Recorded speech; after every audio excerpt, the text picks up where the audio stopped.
Chemistry is the study of atoms and molecules and the way that they interact in the world around us.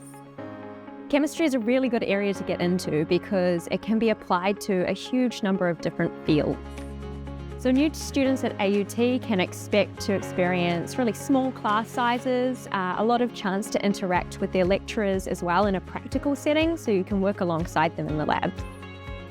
The thing that I love about chemistry is that we're constantly making new discoveries. We're making new molecules that can have potential applications that we are yet to discover. So we're currently running out of natural resources. For example, we need to find an alternative material to replace the lithium in the lithium batteries. And chemistry plays a major role in that.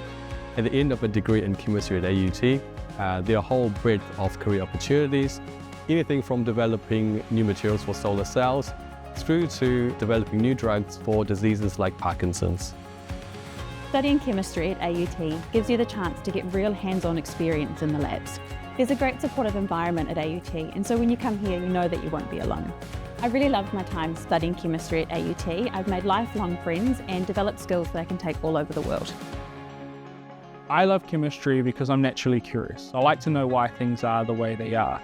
AUT has a real focus on practical learning. This includes taking what we've learned in the classroom to the labs and getting real hands-on experience by conducting experiments with real-world application. If you have a curious mindset and an interest in how things work in the world around us, come join us at Chemistry in AUT.